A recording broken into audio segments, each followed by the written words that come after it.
Buenos días. En la clase de hoy vamos a desarrollar el tema de los principales actos inscribibles en el registro de personas jurídicas. Mi nombre es José de Dios Castillo, soy registrador público, tengo más de 15 años trabajando en SUNARP y básicamente nuestra labor es desarrollar, ¿no?, todos los aspectos peculiares de las inscripciones en el registro de personas jurídicas. ¿Cuáles son los principales actos inscribibles?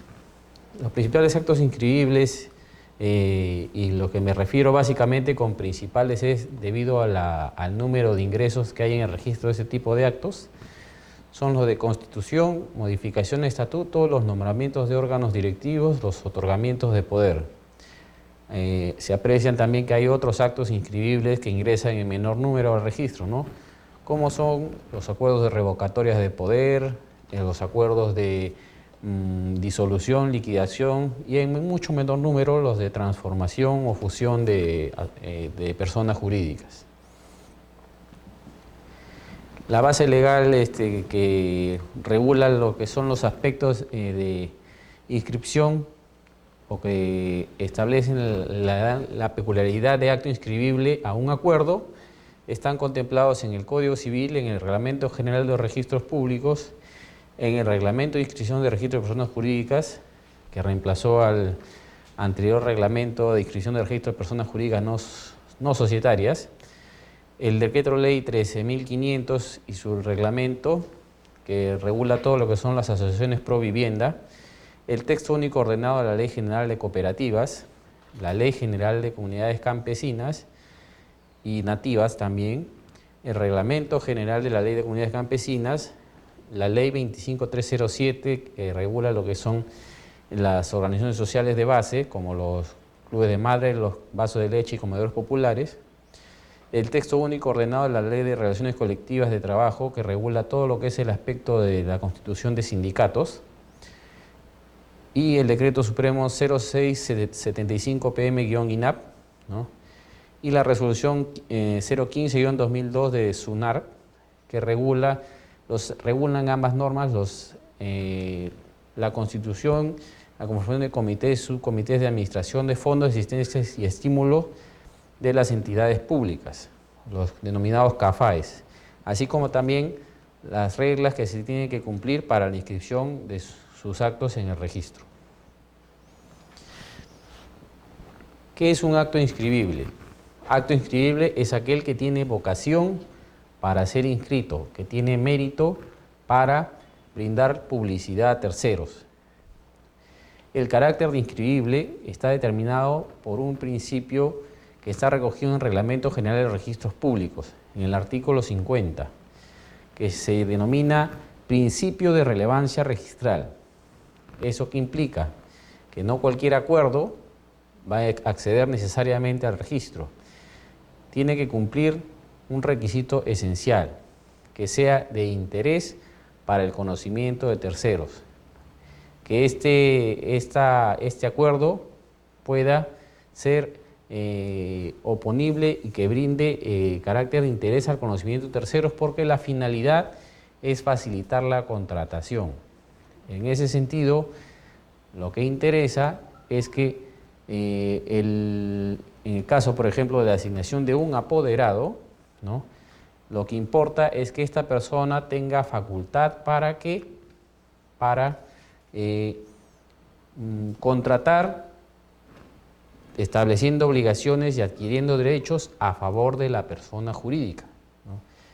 No basta con que el apoderado tenga la capacidad, por ejemplo, de, por así decirlo, sancionar cuestiones disciplinarias, por ejemplo, ¿no?, en una sesión, ¿no?, o celebrar no contratos, sino llegar a acuerdos mínimos, trasladar documentación, etcétera, etcétera. Eso no tiene relevancia en carácter registral, ¿no? Si se nombra un órgano para llevar a cabo revisión de cuentas de una asociación, ¿no?, revisar balances, ¿no?, revisar auditoría, eso no tiene relevancia para el conocimiento de terceros y por lo tanto no es inscribible. Básicamente Lo que importa es, conforme está recogido acá en el principio de relevancia registral, ¿no?, es que sea un acto que tenga interés para el conocimiento de aquella persona que va a contratar con la persona jurídica. Las principales normas que determinan si un acto es inscribible o no en el registro de personas jurídicas es el artículo 20-25 del Código Civil y el artículo 2 del Reglamento del Registro de Personas Jurídicas, ¿no? ¿Qué nos dice el artículo 20-25 del Código Civil? En los libros de asociaciones y fundaciones y comités se inscriben los datos exigidos en los artículos 82, 101 y 113 del Código Civil, que regulan los requisitos que tiene que tener el estatuto de la persona jurídica, ¿no? Y además se inscribe, ¿no?, las modificaciones de la escritura o del estatuto, el nombramiento, facultad y cese de los administradores y representantes y la disolución y liquidación. Básicamente estos son los tres aspectos que el Código Civil dice que son relevantes para dar conocimiento a terceros, ¿no? Además de la Constitución, la modificación del estatuto, o por ejemplo el caso de CAFAE, modificación del reglamento interno, ¿no?, nombramiento, el cese y qué facultades tienen estos administradores, ¿no?, sea consejo directivo, sea presidente del consejo directivo, sea secretario, sea tesorero, ¿no?, y los representantes, como son los apoderados, ¿no?, y la disolución y liquidación. Por otra parte, el artículo 2 del reglamento del registro de personas jurídicas, ¿no?, establece, y como pueden ver, miren lo que dice: de conformidad con las normas de este reglamento y la naturaleza que corresponda a cada persona jurídica, son actos inscribibles. Primero, el acto constitutivo de la persona jurídica, básico. Si no existe el acto, el acuerdo de creación, ¿no?, o el acto por el cual se da origen a la persona jurídica, no se cumpliría con el principio de tracto sucesivo que establece el Código Civil, el que establece que ninguna inscripción puede efectuarse sin que esté inscrita previamente aquella del donde manda. No podríamos inscribir una modificación de estatuto si no está inscrito el estatuto primigenio, ¿no? No podíamos inscribir un estatuto si es que no está inscrito el acuerdo de constitución. Por eso este es el primer punto que da origen a la persona jurídica y a la inscripción de sus actos posteriores. Y también está la inscripción de su estatuto y sus modificaciones. El segundo acto inscribible contemplado en el reglamento: el reconocimiento de persona jurídica constituida en el extranjero. Este tipo de acto que no estaba regulado en la normatividad registral, ¿no?, se ha incorporado desde el año 2009 en un reglamento. ¿Para qué? Para que aquella persona jurídica constituida en el extranjero y que tenga interés en desarrollar actividades en el Perú no tenga que constituir acá nuevamente su inscripción, mucho menos hacer su cambio de domicilio, ni etcétera, etcétera, ¿no?, ni constituir una sucursal ni nada por el estilo. Simplemente lo que se hace es toda esa documentación requerida por el reglamento, ¿no?, va a acceder al registro y se le va a generar una partida a esta persona jurídica extranjera para que pueda ahí inscribir, ¿no?, sus representantes y de considerarlo conveniente sus órganos directivos para que estos puedan realizar actividades y celebrar actos, contratos aquí en el país. Otro tipo de acto inscribible es el establecimiento de sucursal de una persona jurídica. Y cuando hablamos de persona jurídica, hablamos no solo de una asociación, ¿no?, hablamos también de un comité, de una fundación, de una cooperativa, etcétera, etcétera, ¿no? Obviamente, La sucursal no tiene interés en que se inscriba solamente por el hecho de tratarse de una sucursal, sino porque esta sucursal, ¿no?, tiene a su vez un representante legal, ¿no?, permanente, que está facultado para realizar actos comprometiendo a la persona jurídica, tanto a la sucursal como a la principal.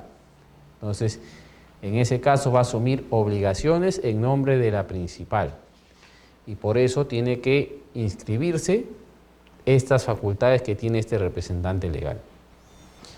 También es inscribible la remoción de este representante, ¿no?, o la modificación de su régimen de facultades. Es otro punto que también puede acceder al registro porque inicialmente, por ejemplo, un representante legal permanente puede estar facultado para realizar a sola firma contratos de compra-venta, por ejemplo. Y entonces, por el interés de la sociedad, perdón, de la asociación, etcétera, etcétera, la persona jurídica, ¿qué puede hacer? Bueno, como se ha incrementado el número de actividades, puede ser que establezca que no solo va a ser este representante legal permanente, ¿no?, sino también lo va a poder hacer otro apoderado, ¿no?, o también incluso modificar el régimen de sola firma para que sea firma conjunta y viceversa. Otro acto inscribible, el nombramiento de los integrantes de los órganos, los liquidadores y los demás representantes y apoderados.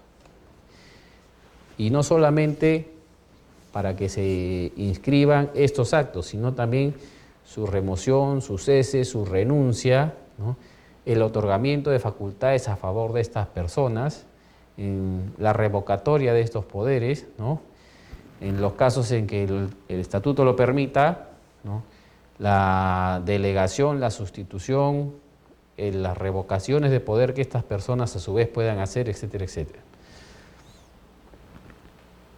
Ojo que aquí estamos hablando, y en virtud del precedente de observancia obligatoria que estableció el tribunal, que este tipo de órganos tiene que tener también vocación inscribible.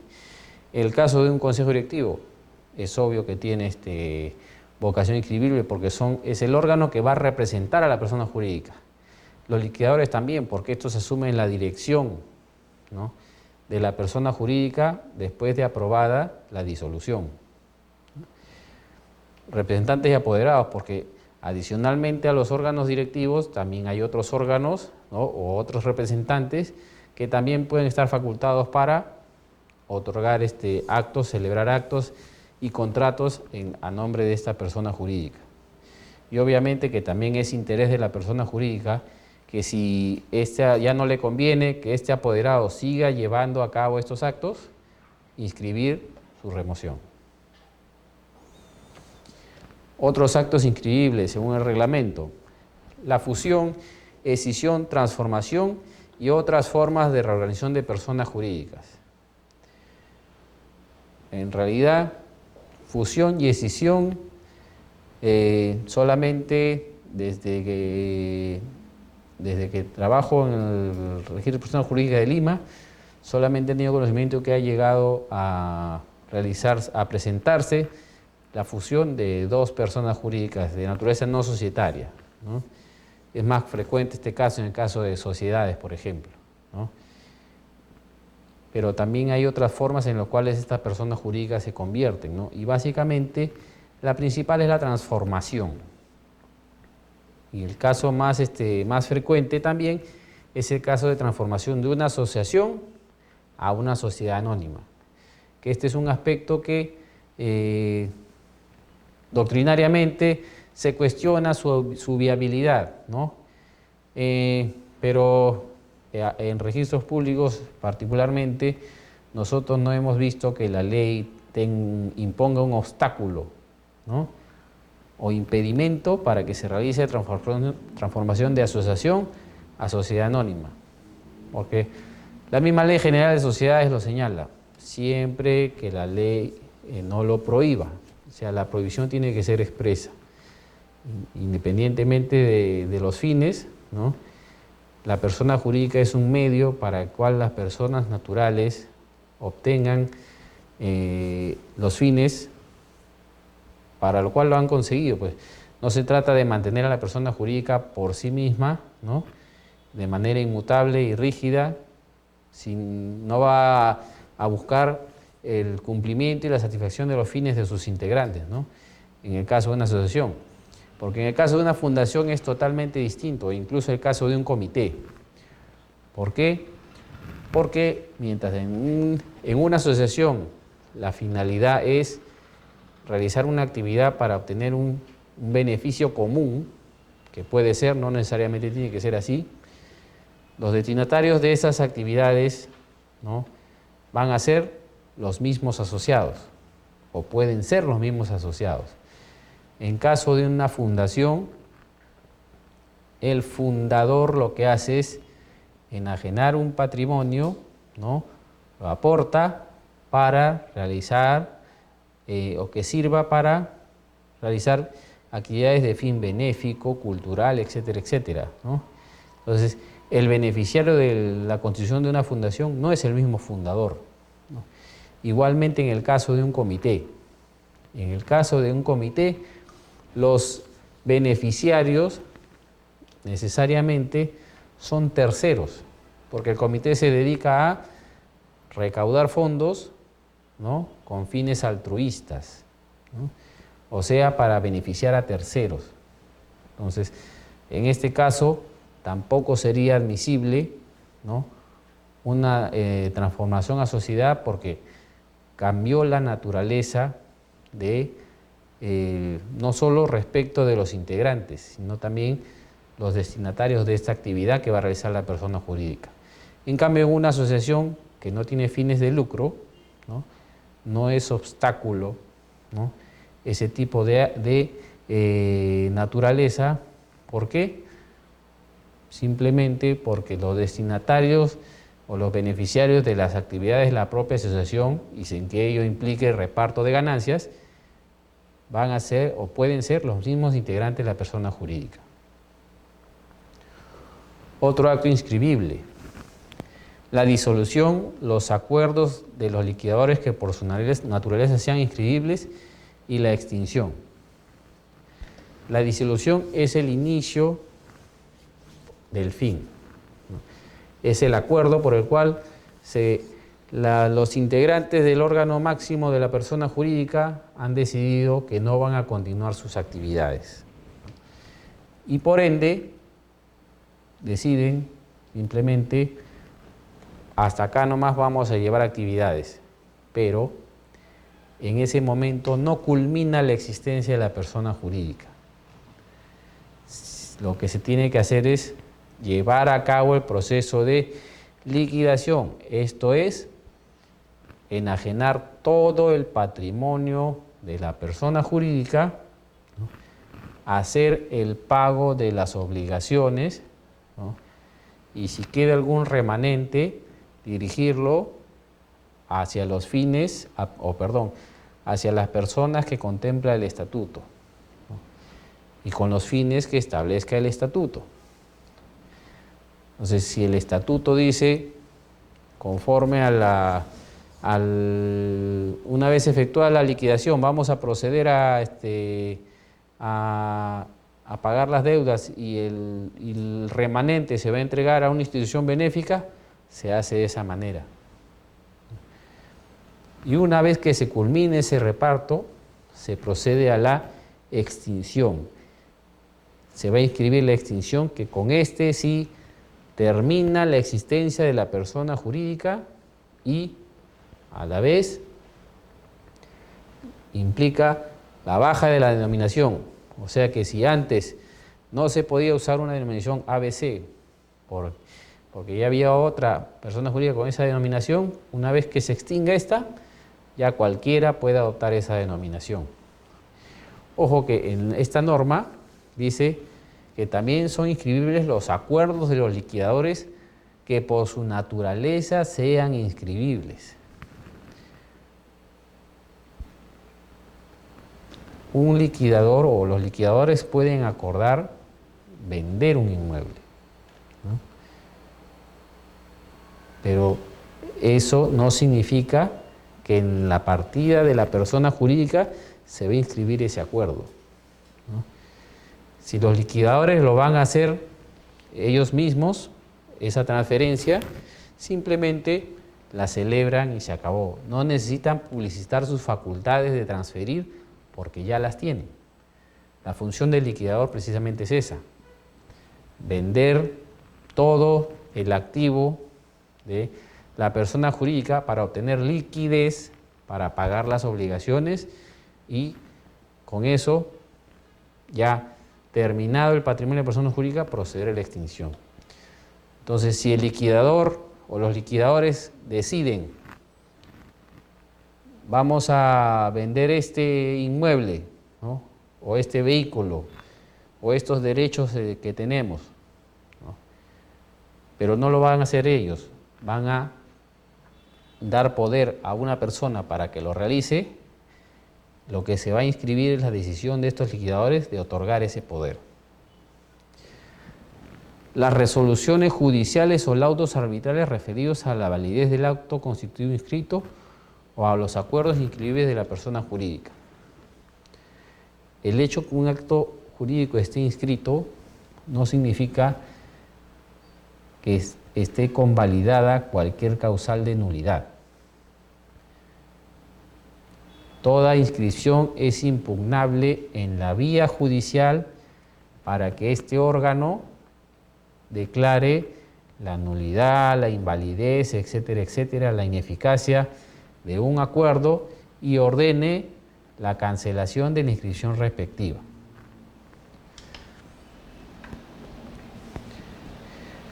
Ojo que si la nulidad es respecto, ¿no?, al acto constitutivo, una vez declarada la nulidad de este acto, todos los demás actos posteriores devienen insubsistentes.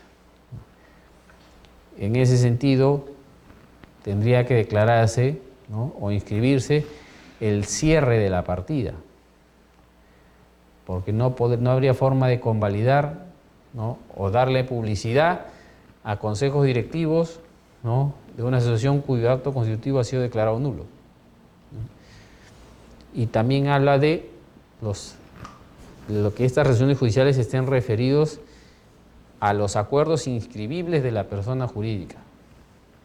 O sea, va también en otro sentido. Vamos a inscribir la nulidad de los actos jurídicos posteriores, por ejemplo, modificación de estatuto, nombramiento de consejo directivo, nombramiento apoderado, etcétera, etcétera, ¿no?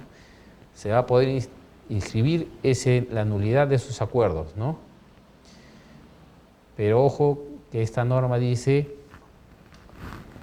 o a los acuerdos inscribibles de la persona jurídica.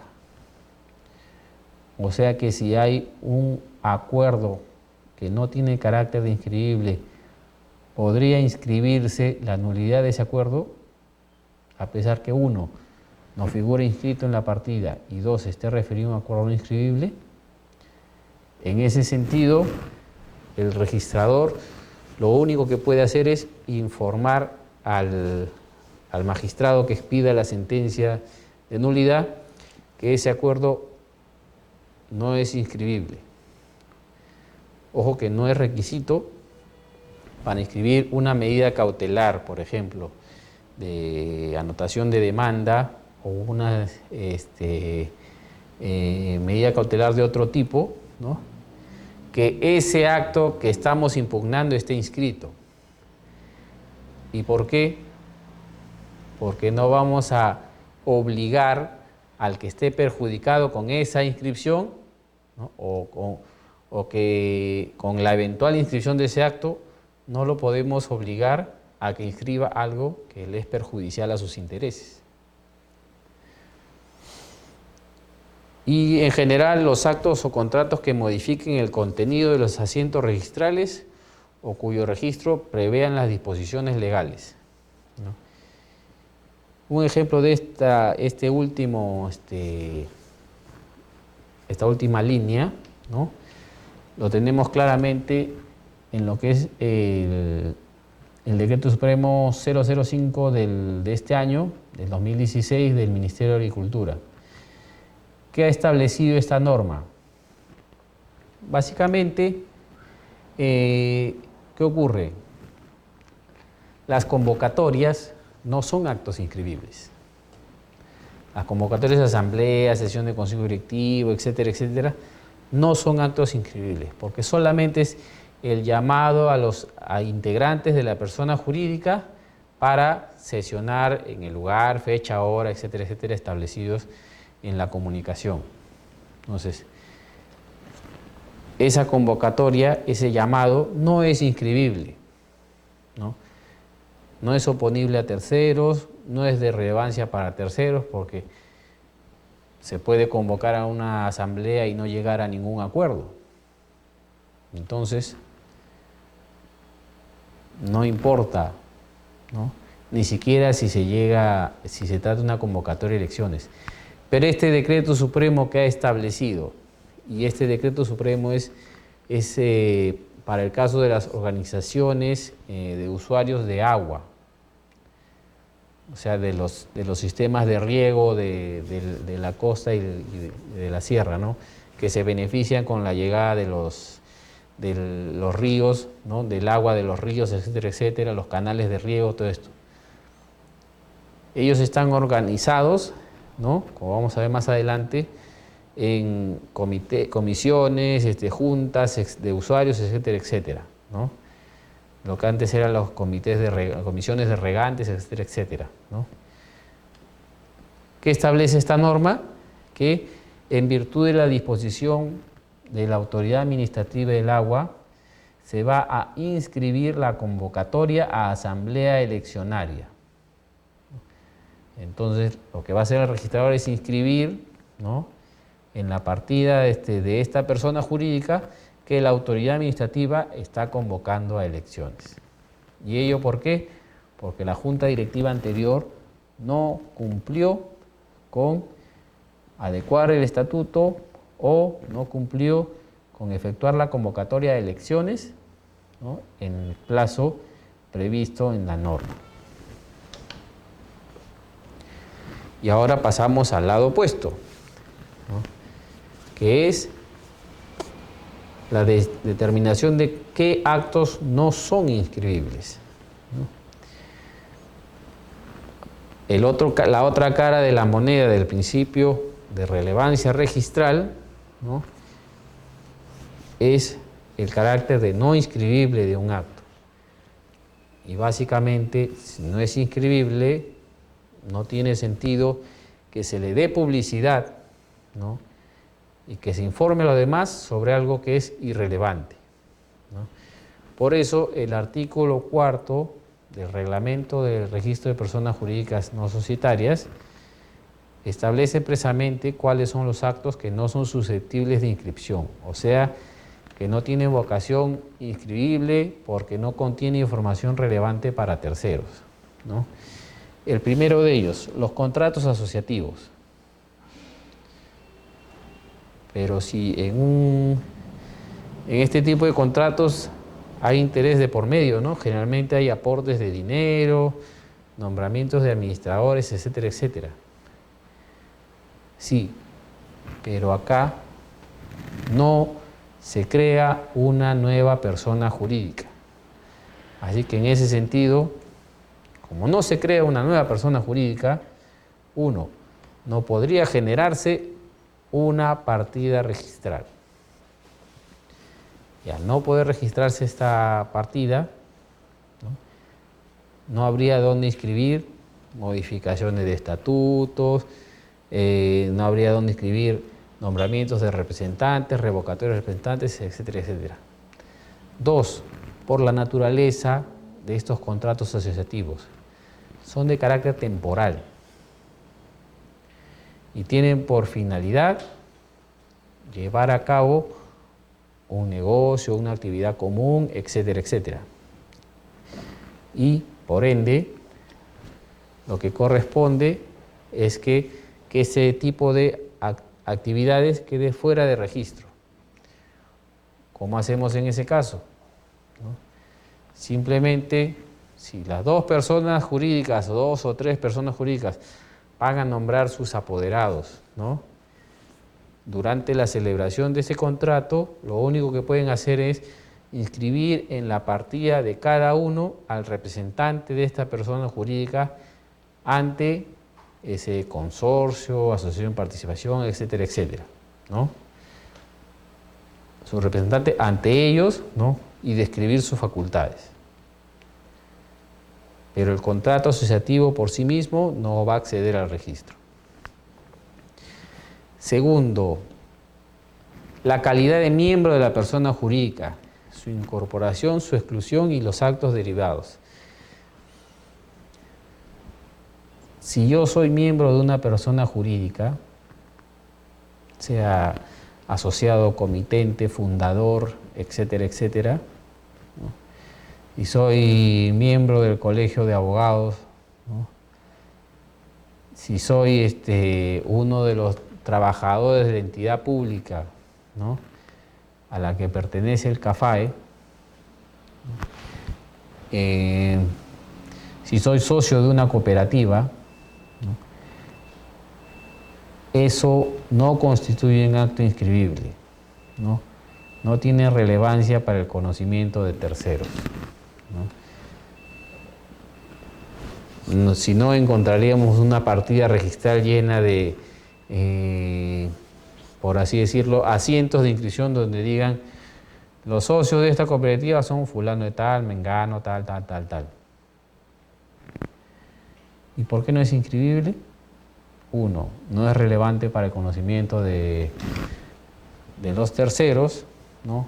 Y otro, que estas características, esta calidad de miembro también es variable, ¿no? Hoy día una persona jurídica puede tener 100 asociados, ¿no? Mañana 50 incurrieron en causal de suspensión o inactividad porque no pagaron sus cuotas.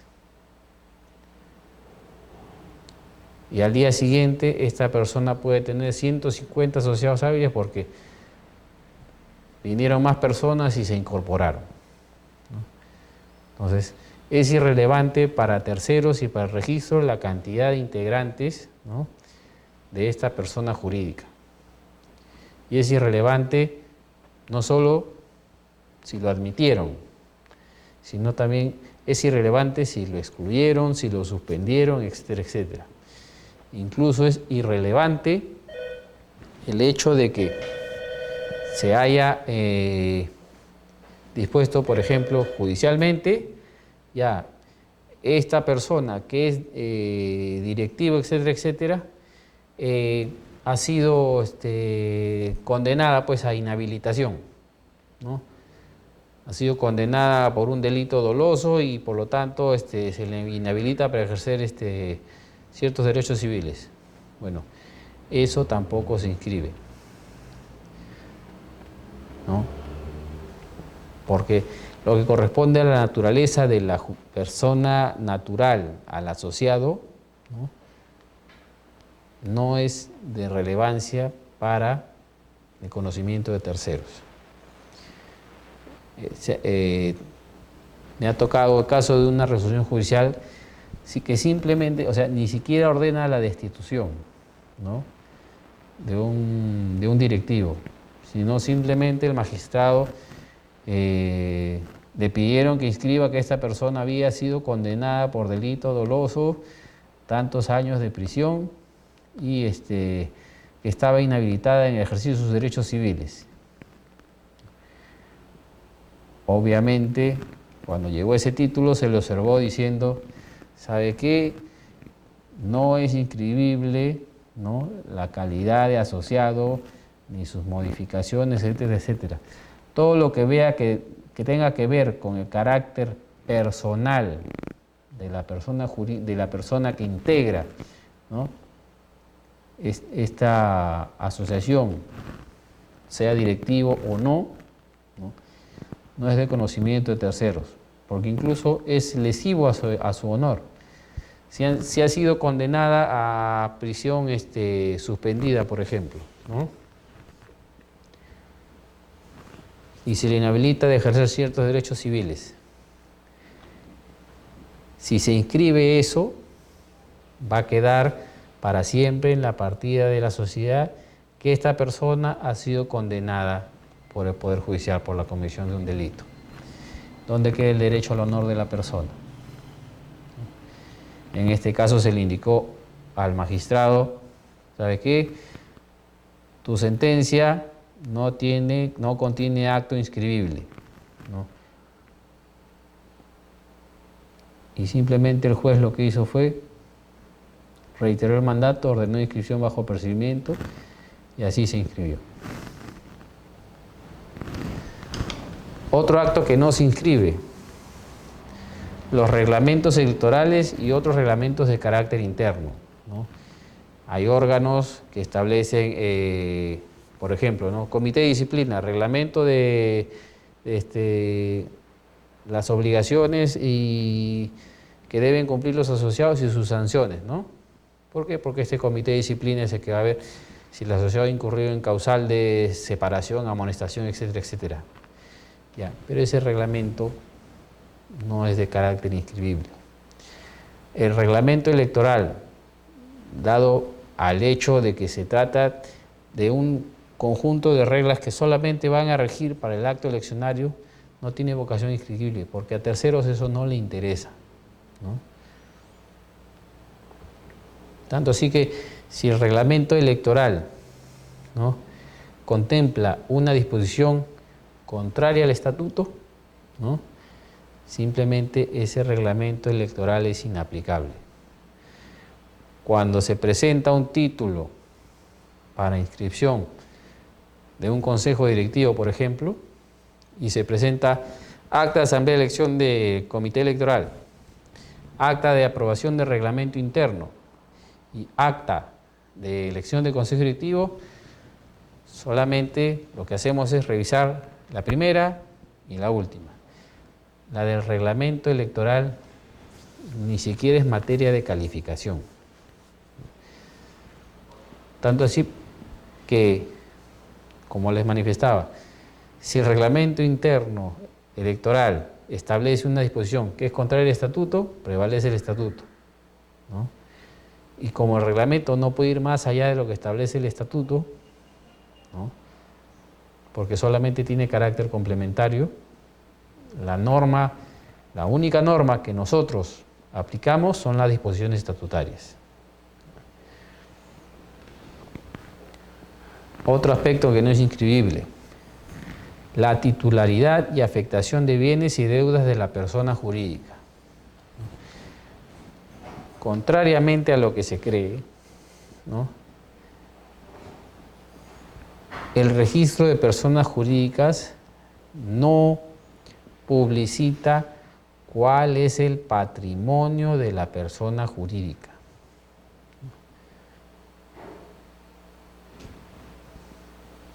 Como y el capital. En el caso de una sociedad, la sociedad tiene que tener capital, ¿no? Es un monto mínimo que se han obligado a aportar los socios, ¿no?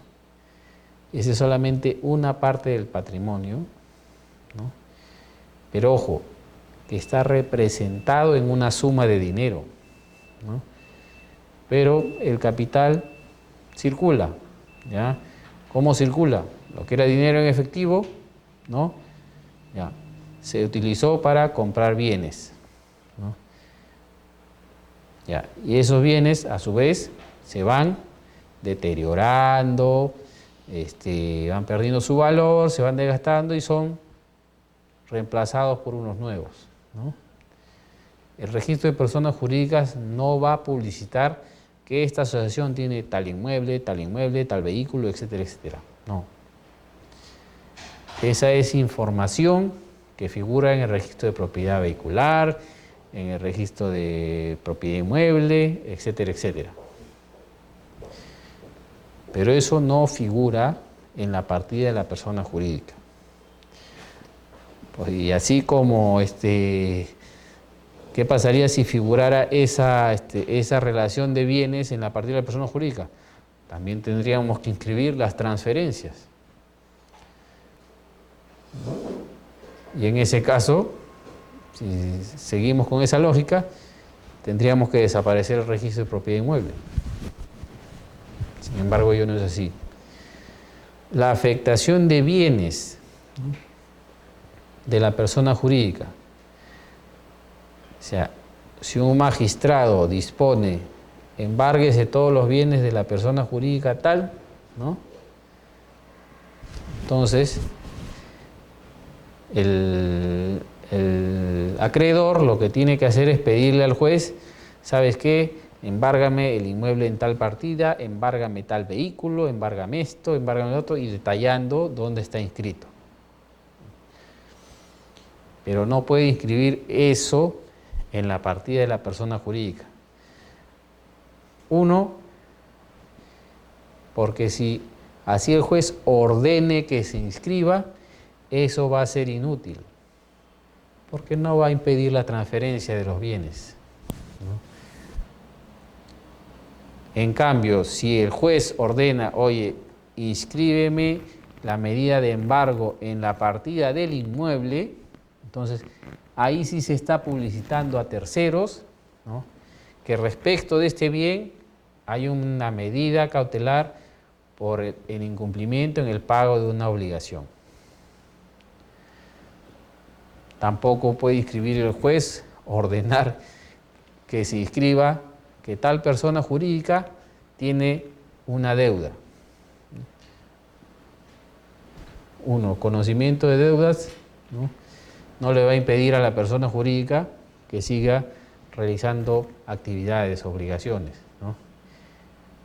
Y más relevante que eso es que esa persona jurídica esté en una central de riesgo, ¿no?, inscrita, donde se le reporte, tal empresa, sí, tiene tal deuda, está reportada como tal, como pérdida en el sistema financiero, etcétera, etcétera, ¿no?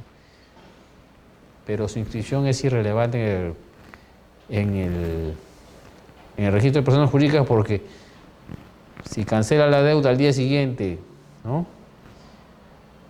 que se inscribió esa deuda, ¿no?, se va a tener que generar otro asiento para decir, oye, esta deuda ya se canceló, ¿no? Y a la vez tendríamos que estar llenando la partida de, oye, una deuda por aquí, otra deuda para acá, etcétera, etcétera. No tiene sentido. La elección del comité electoral. Ya el Tribunal Registral ha establecido desde el año 2007 como criterio de precedente de observancia obligatoria que la elección del comité electoral no constituye acto inscribible, pero sí es sujeto de calificación. O sea, ¿a qué se refiere? Que el registrador, cuando ve un acto eleccionario en el que intervenga por disposición estatutaria, ¿no?, un comité electoral, un órgano electoral, junta electoral, etcétera, etcétera, ¿no?, el registrador no va a inscribir a ese órgano electoral, ¿no?, porque es de naturaleza temporal, ¿no? Y dos, su finalidad es llevar a cabo solamente el acto eleccionario. Entonces, en ese sentido, también es para realizar una actividad específica. ¿Tiene sentido que se inscriba? No. Pero el registrador sí está obligado a verificar que la elección de este órgano electoral y su conformación cumpla con las disposiciones de la ley y el estatuto. Por ejemplo, si el estatuto dice que el comité electoral está integrado de 3 miembros y solo se elige uno, bueno, si no se cumple con la regla de quórum, este comité electoral no puede funcionar y la elección que se lleve a cabo de esa manera no será válida. Si el estatuto dice que el comité electoral debe convocar a elecciones, entonces es el comité electoral el que va a hacerlo, pero el registrador va a verificar, uno, que ese comité electoral esté correctamente elegido, ¿no?, y que a su vez este comité electoral haga la convocatoria a las elecciones, ¿no?, pero no lo va a inscribir. Y está vinculado con el siguiente punto, que tampoco es inscribible la elección de los órganos de las personas jurídicas y básicamente los órganos en sí que no ejercen representación a terceros, no previstos en el estatuto o en la norma que regule la persona jurídica, así como sus integrantes, ¿no? Un poco enredada la confusión elaborada, incluso es deficiente porque,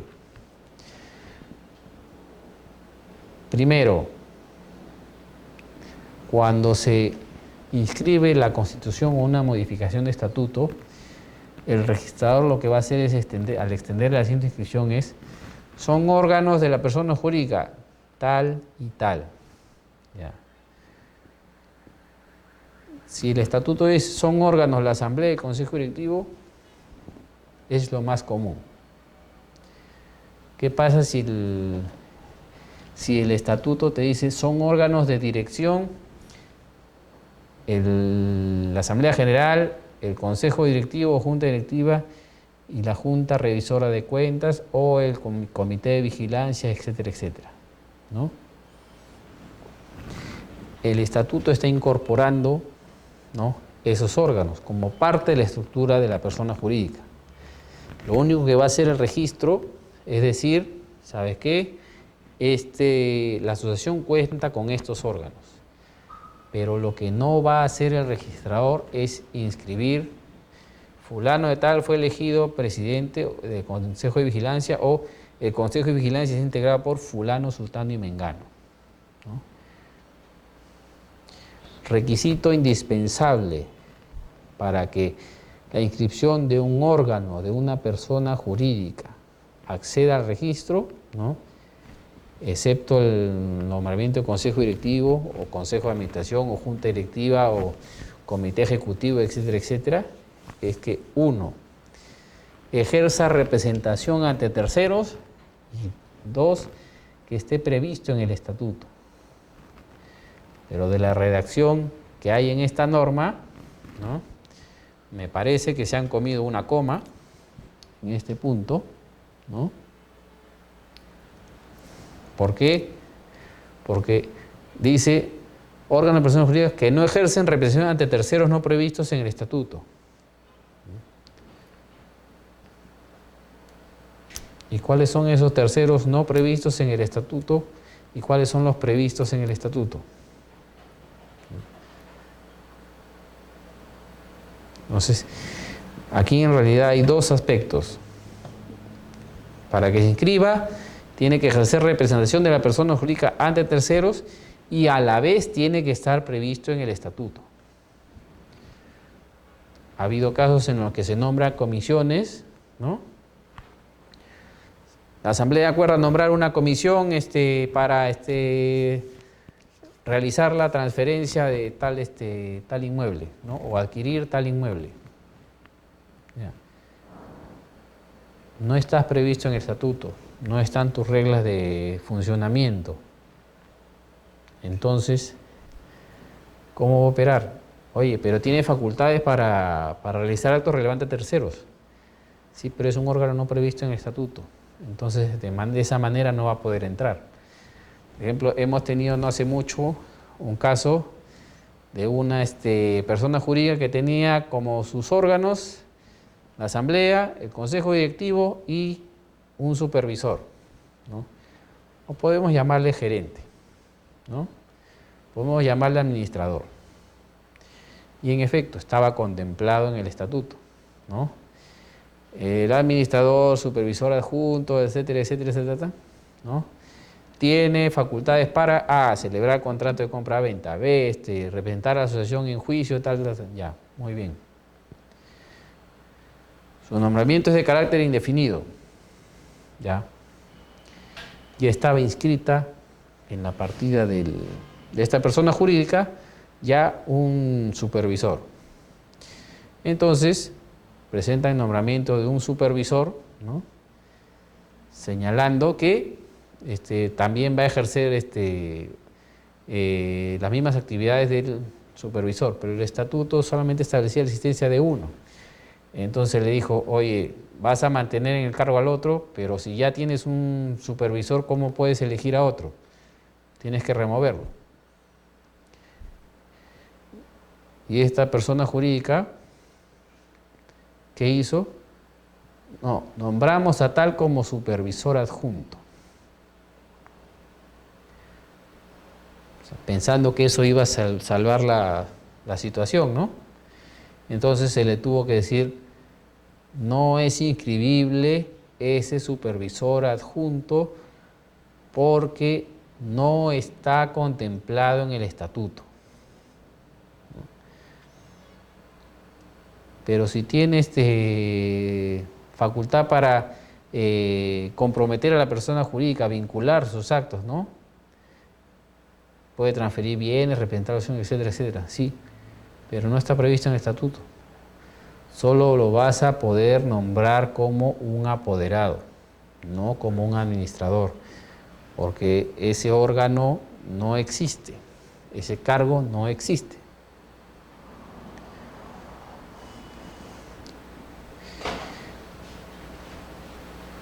¿A qué se debió la incorporación de este tipo de norma que decía que este órgano de personas jurídicas que no ejerce representación de terceros no puede acceder al registro porque no es inscribible? Todo empezó con el caso de las cooperativas. Las cooperativas, ¿no?, tienen básicamente 4 órganos, además de la Asamblea General. Consejo de Administración, Consejo de Vigilancia, Comité Electoral y Comité de Educación. Entonces, registralmente siempre hubo la disputa entre las cooperativas y el registrador. ¿En qué sentido? Una cooperativa normalmente, ¿qué hacía?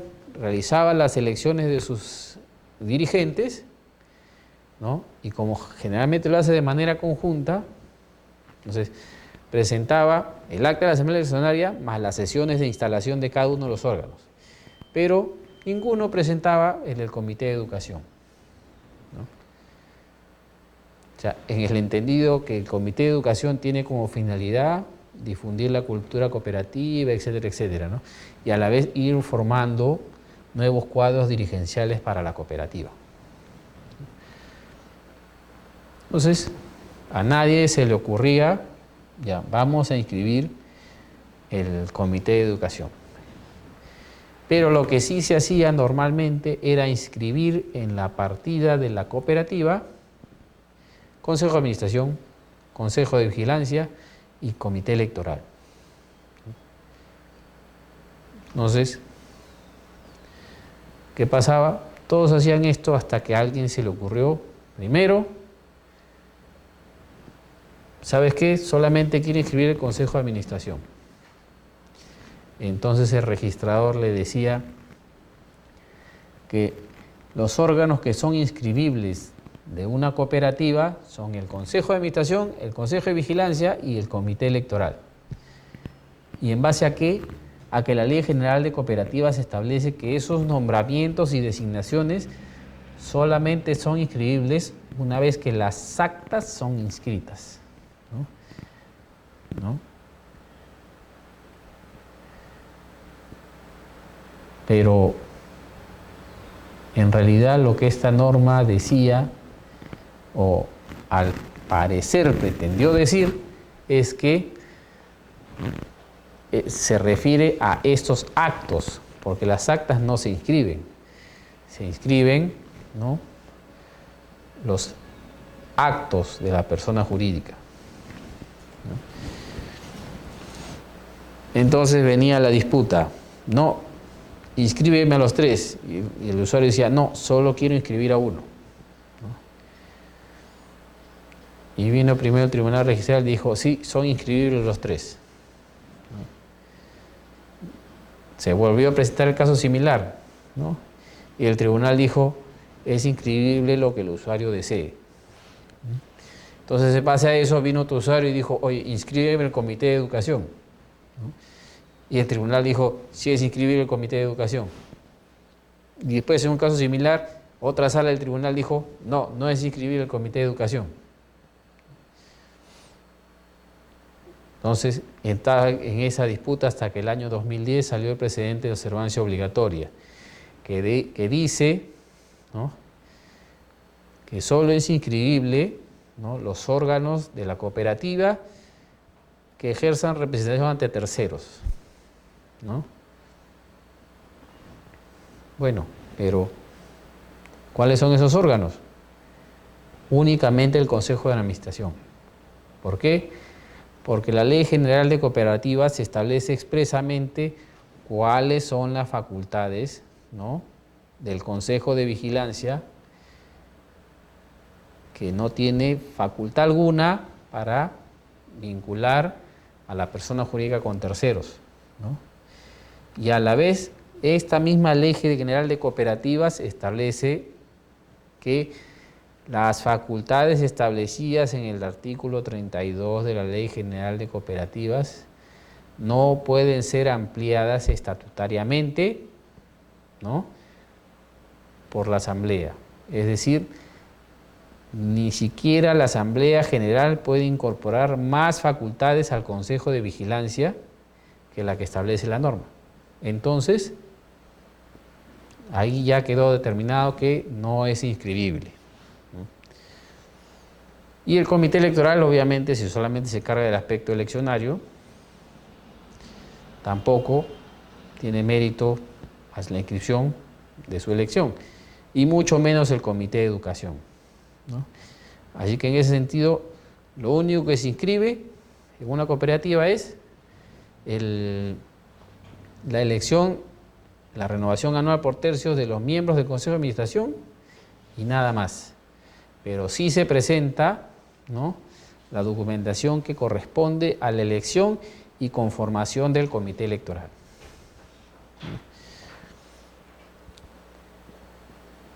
Ya que hablamos de cooperativas, hay otro punto acá que es bastante curioso y referido a la naturaleza de acto inscribible, que dicho sea de paso, ya no se inscribe a pesar que la norma está vigente, ¿no? La Ley General de Cooperativas, ¿qué te dice? ¿No? Que anualmente la cooperativa debe presentar a registros públicos su balance, etcétera, etcétera, y registros públicos lo va a inscribir, en el sentido que la cooperativa ha cumplido con presentar sus estados financieros. La norma, en ese sentido, no estableció sanción alguna, ¿no?, si no se cumplía con presentar esos balances financieros, ¿no?, esos estados financieros, ¿no? Entonces, ese acto que sí es inscribible por disposición de la ley, ha devenido en no inscribible porque ha caído en desuso. Otro aspecto que viene de también un conflicto, pero en este caso es entre registros, ¿no?, era respecto al carácter inscribible de ratificación de actos, ¿no? Y ello se plasmó en el reglamento de inscripción de registro de personas jurídicas que se aprobó en el 2013. Este aspecto que no estaba, ¿no?, y considerado en el anterior reglamento. ¿Cómo así? ¿Qué ocurría? Primero, dentro del mismo registro de personas jurídicas, ¿no?, se presentaba una elección, ¿no?, un acta de elección, sus constancias, etcétera, etcétera, se tenía que acreditar la convocatoria y el quórum, y a la hora no accedía al registro y se acumulaba documentación presentando, ¿no?, y a la hora no se llegaba a inscribir, ¿no? Entonces, simplemente, ¿qué hacía la persona jurídica? Celebraba una asamblea ratificando esa elección y nada más, ¿no? Entonces, el artículo 20 y 28 del Código Civil, ¿qué te dice? ¿No? que los nombramientos de representantes de la persona jurídica se inscriben en mérito de copia notarialmente certificada del acta correspondiente. Entonces, la elección no está, ¿no? No está plasmada en el acuerdo de ratificación de una elección anterior. Lo que se tiene que traer es el acta de la sesión donde está ese acuerdo, ¿no? Entonces venía la disputa entre el usuario y el registrador. Yo te traigo la ratificación. Bueno, la ratificación no es el documento, ¿no?, que permite el acceso al registro.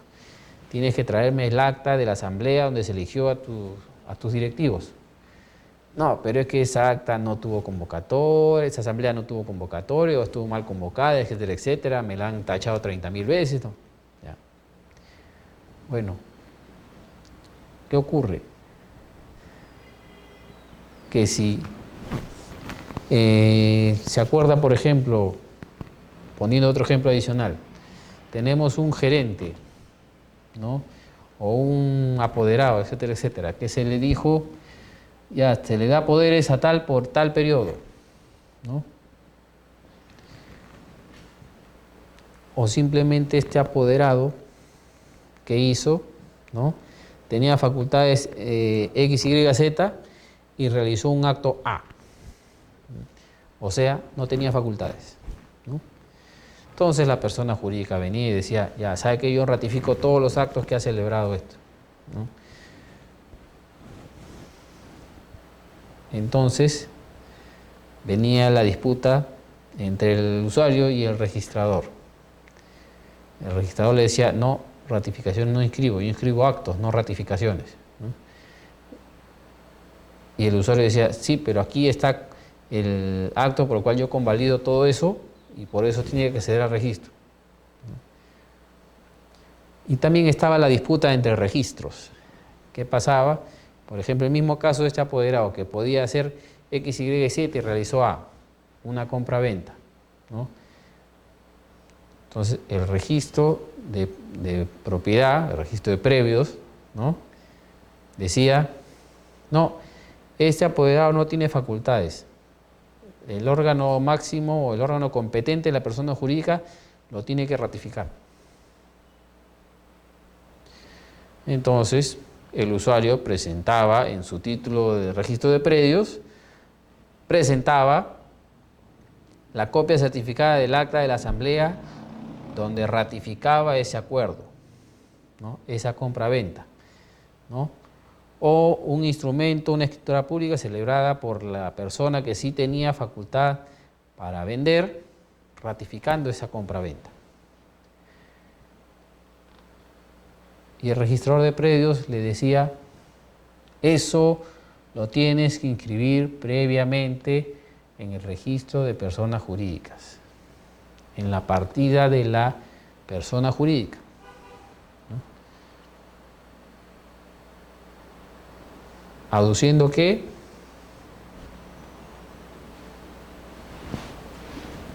hasta ahora no sabemos qué. ¿Por qué? Porque no hay ninguna norma que te diga, ¿no?, que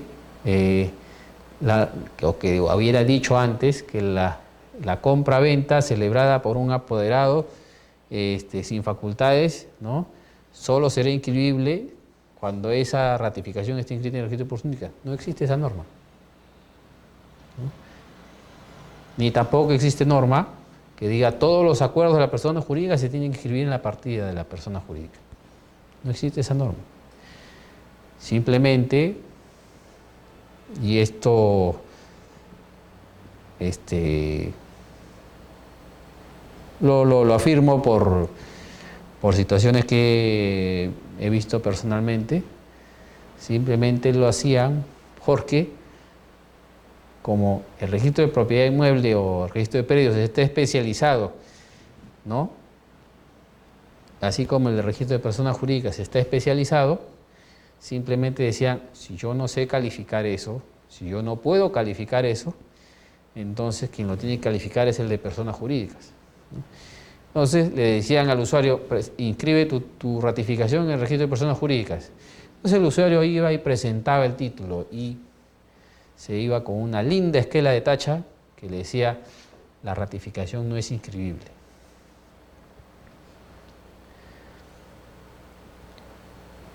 ¿Cómo venía también el problema, ¿no? Y cómo se resolvió en parte, en principio, ¿no?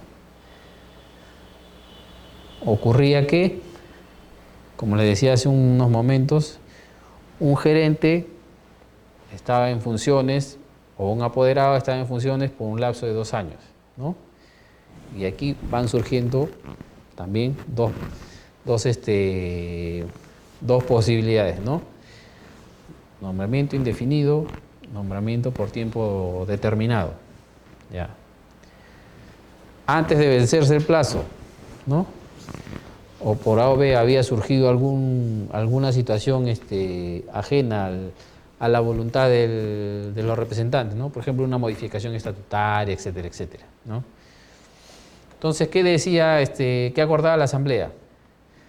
Ratificamos, ¿no?, el nombramiento de fulano de tal como gerente general, o ratificamos a fulano de tal como apoderado de la persona jurídica. Entonces el registrador le decía, ¿no? Bueno, anteriormente lo inscribía, ¿no? Total. Pero de ahí se comenzó a analizar la relevancia de esta ratificación, ¿no? Y el tribunal dijo, ¿no?, que la ratificación ni perjudica ni beneficia un nombramiento ya efectuado, ¿no?, y ya inscrito y vigente, ¿no? Porque si está vigente, esta ratificación no le va a ampliar el mandato, ¿no? Y si no está vigente, bueno, ya se extinguió y no puede ampliarse en vía de la ratificación. Lo que tiene que volver es a nombrarse a este representante. Entonces, como no lo beneficia ni lo perjudica, no tiene sentido que se inscriba. Y a partir de ese momento ya se comenzó a cuestionar, ¿no?, el carácter de inscribible de una ratificación, ¿no? Ello sumado al hecho de que la ratificación no va a convalidar aquello que es nulo, ¿no? Entonces, a lo que le sumamos esta disputa que había entre propiedad y jurídicas, ¿no?, entre predios y jurídicas, de si se inscribe o no la ratificación, se decidió porque la ratificación de actos no se inscribe en el registro de personas jurídicas. Por lo tanto, si tiene un nombramiento de un órgano directivo, ¿no?, o un órgano de administración por tiempo indefinido y presenta la ratificación, se tacha sustantivamente, ¿no? Si se presenta, ¿no?, un acuerdo de ratificación, ¿no?, de un órgano directivo, un representante, un administrador, etcétera, etcétera, que tienen un periodo de vigencia definido, ¿no?, y ya se venció, bueno, entonces, si cumple los requisitos estatutarios para el nuevo nombramiento, se considera como una reelección, ¿no? Y si no cumple los requisitos, ¿no?, entonces no accede al registro porque se trataría de un nombramiento, ¿no?, inválido. Si se da esta ratificación antes que venza, ¿no?, entonces no tiene sentido que se inscriba, porque igualito el periodo va a vencer en el plazo establecido. Entonces lo que podría hacerse sería, se le ratifica en el cargo para el periodo tal a tal, o sea, a partir del vencimiento para adelante. Y eso también se tendría que considerar como un nuevo nombramiento. En el caso de ratificación de actos, ¿no?, actos que se inscriban en otros registros, simplemente si el registrador dice, que la persona jurídica tiene que aprobar ese acto, esa ratificación, el usuario, toda la documentación referida a la ratificación, la asamblea general, el acta de la asamblea general, las constancias, etcétera, las presenta en el mismo título, ¿no?, que corresponde al registro de predios, y el registrador de previos lo va a calificar y en caso de ser positivo va a inscribir solamente, ¿no?, esa transferencia. No va a inscribir en ninguna parte la ratificación que ha efectuado el órgano supremo. Y por último, cualquier acto no previsto en el artículo 2 del presente reglamento.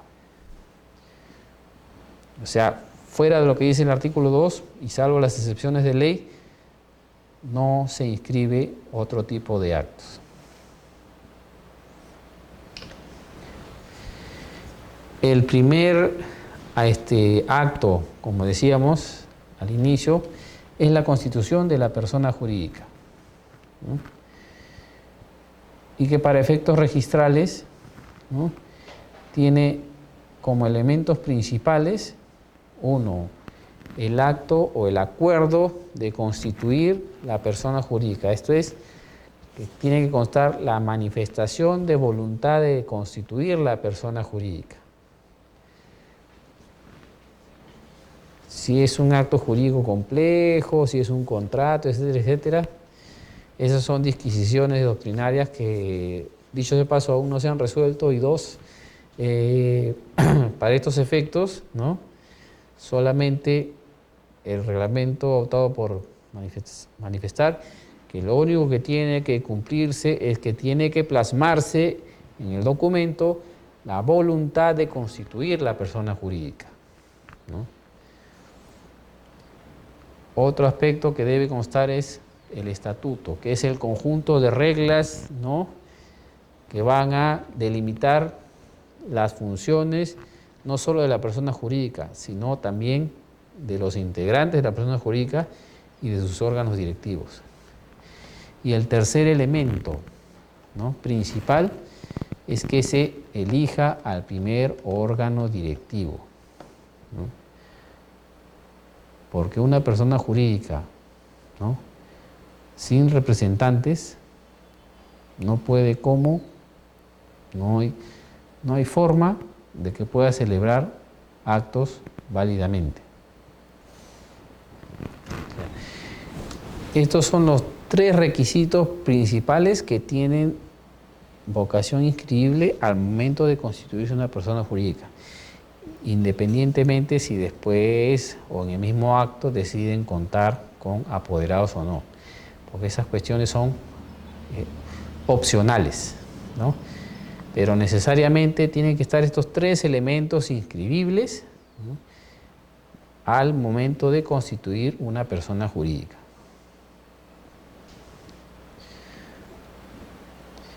El acuerdo de constitución es la manifestación de voluntad colectiva, y colectiva va entre comillas, ¿no?, para formar un ente distinto a sus integrantes. O sea, ya partimos por ese punto. Nos juntamos, ¿no?, y vamos a constituir una persona jurídica, pero es totalmente independiente y distinta a nosotros, ¿no? Entonces, en ese sentido, tú, integrante, no tienes derecho al patrimonio de esa persona jurídica. Sí puedes intervenir en la administración, ¿no?, pero el patrimonio de esa persona jurídica no te interesa, no te pertenece. Y al mismo tiempo, ¿no?, como no tienes derecho a ese patrimonio, la persona jurídica tampoco tiene derecho al tuyo, ¿no? Si la persona jurídica tiene deudas, esas deudas son de la persona jurídica. Tú no te afectas. Tú eres totalmente diferente. Pero si tú tienes deudas, la persona jurídica no tiene por qué responder de ellas. O sea, es de manera recíproca esta separación. Pero para eso debe existir un acuerdo o una decisión. Acuerdo cuando es en conjunto, decisión, ¿no?, cuando es de una sola persona, ¿no? Y para eso también tiene que existir ya en la psiquis, en la mente de los integrantes, cuál es la finalidad que están persiguiendo. ¿Para qué vamos a constituir una persona jurídica? Una persona jurídica sin fines no tiene sentido, ¿no? Vamos a constituir una asociación, vamos a tener domicilio en tal lugar, vamos a tener consejo directivo, vamos a tales reglas, queremos hacer con patrimonio tal, ya. ¿Y a qué nos vamos a dedicar? ¿Cuáles son los fines? ¿Quiénes son los destinatarios de esos fines? ¿No? Sin eso, una persona jurídica no tiene sentido, ¿no? Y ahora, ¿van a ser solamente del interés que tengan estos particulares o tiene que haber un interés de carácter público para que se constituyan? Bueno, eso depende de la naturaleza de la persona jurídica, ¿no? Porque de carácter privado tenemos, por ejemplo, las que nacen del interés de los particulares, ¿no? Porque también hay un interés público, ¿no?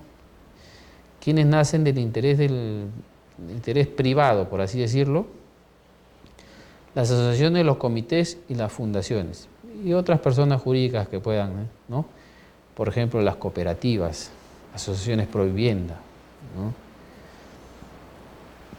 Y las que nacen de interés público, básicamente los colegios profesionales, ¿no?, los CAFAES, las personas jurídicas de derecho público, ¿no? Que ojo, el colegio profesional es una persona jurídica creada por ley, ¿no? Incluso podríamos poner dentro de este grupo, ¿no?, a las juntas y comisiones de usuarios de los sectores de riego, ¿no? Porque ellos podrían constituirse fácilmente como una asociación, ¿no? Pero no, ellos están regidos por una norma, la Ley de Recursos Hídricos y sus demás reglamentos o normas que contemplan la conformación de diversos aspectos de lo que es el uso del agua, ¿no? Y por eso los agrupan y están, por así decirlo, supervisados por la Autoridad Nacional del Agua, ¿no? ¿Por qué? Porque hay interés del Estado en organizar, ¿no? Y a la vez hay interés del Estado en regular lo que es el uso de los recursos hídricos, ¿no? Una comunidad campesina, por ejemplo. Los comuneros han trabajado durante años, ¿no?, sin intromisión del Estado, ¿no? Lo que el Estado ha hecho después es reconocerlos, ¿no?, y por así decirlo, agruparlos, ¿no?, dándoles personalidad jurídica por sí mismo en base al reconocimiento administrativo, porque el Estado no lo va a constituir, ¿no? El Estado los va a reconocer, ¿no? Pero para eso el Estado, ¿no?, para proteger a los intereses de la comunidad campesina, ¿no?, que también es un interés público, no es privado, ¿no?, lo va a regular, regir, le va a establecer las reglas bajo las cuales se van a, por así decirlo, regir sus actos, ¿no?, para facilitar ante terceros su acceso al registro, ¿no? Entonces ahí también hay interés público. Por eso el hecho de que exista interés privado en constituir la persona jurídica no significa que el Estado no va a imponer reglas mínimas de funcionamiento, ¿no? Precisamente es lo que hace el Estado para evitar conflictos y si hay conflictos, solucionarlos, ¿no? Por eso el Estado también interviene de manera indirecta en el funcionamiento y las actividades de las personas jurídicas, ¿no? Regulando de tal forma que permita, ¿no?, evitar conflictos y si ocurre uno, ya, este tiene que ser la solución, tiene que ir por esta vía, ¿no? Imagínense nomás si hasta ahora con la poca regulación que hay conflictos entre asociaciones de viviendas, asociaciones de propietarios, asociaciones de residentes, ¿no?, entre integrantes de comunidad campesina. Imagínense si no hubiera normatividad, ¿no? O si el Estado no diera las vías de solución para eso. Ahora bien, ¿qué nos dice la norma, no? La norma no nos establece nada respecto de cómo se conforma, cómo se constituye una persona jurídica, ¿no? ¿Existe un número mínimo de miembros? ¿No? ¿Qué tiene que ver esto con el carácter inscribible, no? Sí, pero este tipo de aspecto, este aspecto va a poder permitir, ¿no?, o va a determinar, ¿no?, qué tipo de persona jurídica es y si cumpliendo o incumpliendo esos requisitos va a poder acceder al registro, ¿no? No vamos a escribir cuántos miembros tiene, pero sí vamos a poder determinar si accede o no al registro. La ley no dice nada respecto, por ejemplo, de una asociación, cuántos miembros pueden ser o tienen que ser. Pero es obvio que se requiere mínimo 2, ¿no? Porque si no, no sería un conjunto de personas, ¿no? Pero el número sí es variable, ¿no? Entonces, tenemos que, por ejemplo, las organizaciones sociales de base requieren un mínimo de 15 integrantes, ¿no? Los sindicatos requieren un número de 20. Cooperativas, bueno, no hay un número mínimo de socios. No lo establece la norma, pero en ese caso tendrían que funcionar mínimo, ¿no?, con los socios que componen los órganos directivos, ¿no? Porque si no, ¿quién los va a elegir? En cambio, en una fundación no es necesariamente de carácter colectivo, ¿no? Porque ¿qué es la fundación? La fundación es una persona jurídica constituida por una persona o grupo de personas que lo que hacen es enajenar un patrimonio, ¿no?, para dedicarlo a las actividades que ellos consideren convenientes. Y puede ser que lo hicieron por escritura pública o manifestaron su voluntad en un testamento, ¿no? Entonces ahí lo que basta es la voluntad unipersonal, ¿no? No requiere que otra persona se manifieste a favor, ¿no?, ni constituir, ni agruparse, etcétera, etcétera. Una asociación provivienda, por ejemplo, tiene que tener 100 asociados en Lima y 50 en provincias, ¿no? Incluso hasta las comisiones de riego para estos aspectos del uso del agua también tienen que tener un cierto número, ¿no? Porque si no, ¿qué va a regular eso, ¿no? Si es una persona jurídica para regular el uso de agua de una sola persona. Otro aspecto que es importante y que a su vez va a determinar la naturaleza de la persona jurídica y el hecho donde se va a inscribir, ¿no?, o si se llega a inscribir, ¿no?, son los fines, ¿no? Decimos que la finalidad es eminentemente no lucrativa. ¿Y no lucrativa en qué sentido?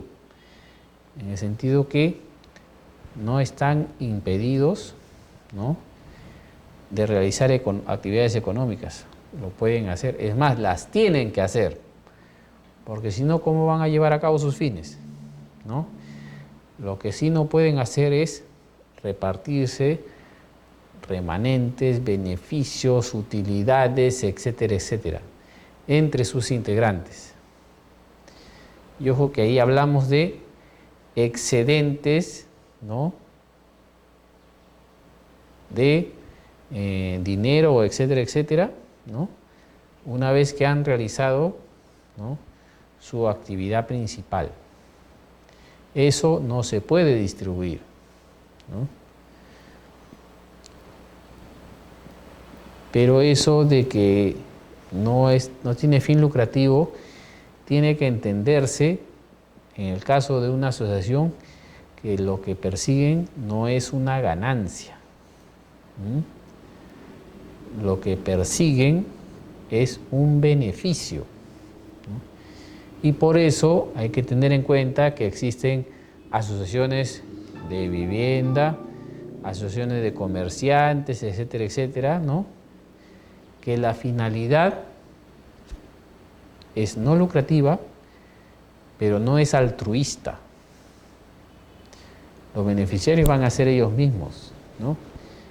Hasta incluso asociaciones de mototaxistas, asociaciones de taxistas, ¿no?, de transportistas, ¿no? ¿Cuál es su finalidad? Un bien común, un beneficio común. Entonces, pongámonos en el caso de una asociación de comerciantes. Se unen, ¿no?, realizan actividades, obtienen fondos y adquieren un terreno. Y luego celebran contratos, ¿para qué? Para edificar una galería, un centro comercial, y de ahí independizar sus stands, sus puestos, y cada uno se le va a adjudicar, ¿no?, su puesto correspondiente. Eso no es fin de lucro, ¿no? Lo que están haciendo es mejorar sus condiciones económicas, sus condiciones de trabajo, sus condiciones de vida, igual que una asociación de vivienda que lo que hace es comprar un terreno, ¿no?, hacer los trámites de habilitación urbana, lotización, independización, etcétera, etcétera. ¿Y qué van a hacer? Adjudicárselo a cada uno de los asociados, ¿no?, que hayan cumplido con los requisitos estatutarios. Eso no es fin de lucro, ¿no? ¿Obtienen beneficio? Sí, mejoran, pero es parte de la finalidad para la que se constituyeron, ¿no? Entonces, no estamos hablando acá de lucro. Vamos a decir que es lucro ¿cuándo? A ver, ya realizamos toda la actividad, por ejemplo, correspondiente a este periodo. Ya hemos cumplido los objetivos de este periodo y nos quedó un remanente. Ya, entonces cada uno lo vamos a distribuir, somos 10, hemos obtenido por así decirlo, una ganancia, un superávit de 10.000, nos repartimos 1.000 soles a cada uno. No, eso no está permitido. Esto sí es fin de lucro, ¿no? O finalmente, yendo al extremo, ya hemos cumplido todas las actividades, ya no tenemos más fines, ¿no? Se cumplieron todos nuestros fines, ya no tenemos más que hacer. Ya. Oye, ¿sabes qué? Vamos a disolver y vamos a extinguir la persona jurídica. Ya, vamos a hacerlo. Oye, pero ha quedado remanente. Allá nos distribuimos entonces. Eso es fin de lucro, ¿no? Porque tampoco se puede distribuir esos remanentes entre los integrantes de la persona jurídica.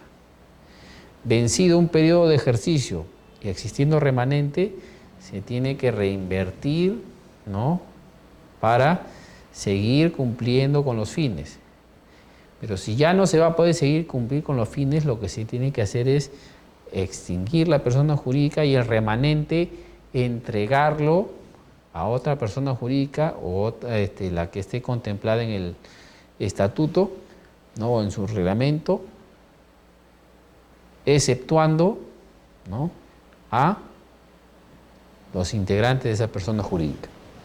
Entonces, una vez que determinas cuáles son los fines de la persona jurídica que vas a constituir, ¿no?, entonces vas a poder, ¿no?, determinar qué tipo de persona jurídica vas a constituir, ¿no?, y en base a eso se va a establecer en qué registro se va a inscribir. Por ejemplo, mi finalidad es, o nuestra finalidad es asociarnos para mejorar nuestras condiciones de trabajo. Ah, ¿no tiene fin lucrativo? No. Entonces constitúyete como una asociación, ¿no? Ah, ya, ¿y la inscribo? Sí, la inscribes. Ya. No, ¿sabe qué? Nosotros queremos dedicarnos a realizar actividad económica, queremos comprar, vender y tanta cosa, y hacer negocio, porque ese va a ser lo que nos vamos a dedicar, ¿no?, para subsistir, ¿no? Ah, ya. Entonces constituye una sociedad, ¿no? Tienes que constituir tu empresa. ¿Y se inscribe? Sí, se inscribe en el registro de personas jurídicas, pero esos son de carácter mercantil. Ah, ya. No, queremos organizarnos porque hay mucha delincuencia, tanta cosa, y necesitamos organizar rondas, además para cuidar, pues, que los vecinos cumplan y tanta cosa, ¿no? Ah, ya. ¿Quieres trabajar directamente con la municipalidad para que se organicen? Sí. Ya. Entonces, ¿tú quieres constituir una junta vecinal? Sí, ya, eso no se inscribe, ¿no? Pero sí, el municipal nos va a reconocer, sí, pero eso no se inscribe. Oh, sí, ¿sabe qué? Estamos en una zona muy pobre y, ¿cómo se llama? Queremos organizarnos para recibir, que los niños reciban su vaso de leche y tanta cosa, ¿no? Su alimentación básica todos los días para que puedan estudiar, ya, muy bien. Es una zona pobre, sí, ya. ¿Cuántos son ustedes? Somos 15, ya. Se van a organizar para lo de los alimentos, ya. ¿Ya tienen fines alimentarios? Sí.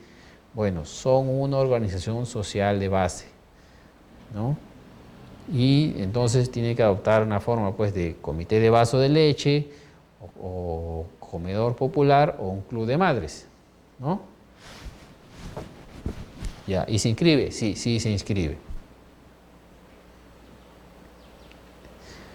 Entonces, ahí pueden apreciar que hay diferencias respecto de, ¿cómo se llama?, respecto del fin para el que te constituyes, y eso va a determinar, ¿no?, si eres inscribible o no. Y les pongo un caso peculiar, por ejemplo. Un grupo de 20 trabajadores de una empresa, ¿no?, se agrupan para defender sus intereses frente a su empleador. Se constituyen el sindicato, ¿no?, y se registran en el Ministerio de Trabajo, ¿no? Sí, nuestra finalidad es defender nuestros intereses, y de ahí, ¿cómo se llama?, vamos a hacer un fondo y etcétera, así queremos ir creciendo, porque esta empresa es grande o tiene proyecciones para crecer y nosotros también queremos crecer con nuestro, ¿ya? Vas a constituir un sindicato. Se inscribe si es que quieres. ¿Cómo así? El sindicato, por su reconocimiento mismo ante el Ministerio de Trabajo, ya está constituido, ¿no? Si desea, para efectos civiles, se inscribe en registros públicos, ¿no? Se inscribe en el libro de asociaciones, pero no como asociación, como sindicato. Entonces, el carácter inscribible lo tiene el sindicato, pero no es obligatorio, ¿no? Ellos, por su solo reconocimiento del Ministerio de Trabajo, les basta. La comunidad campesina, por su solo hecho de estar reconocido en el Ministerio de Agricultura, ¿no?, suficiente, no requiere inscripción registral. Pero como las comunidades campesinas sí realizan actividades económicas, ¿no?, incluso transfieren parte de su patrimonio, entonces ellos lo que hacen es inscribir a sus apoderados y a sus juntas directivas, ¿no? O sea, sí son inscribibles las comunidades campesinas. Y anteriormente había otro grupo de personas jurídicas que, dependiendo, por ejemplo, de la naturaleza de su constitución, eran inscribibles o no. Y tenemos el caso, por ejemplo, de las ya casi eliminadas comunidades industriales, ¿no?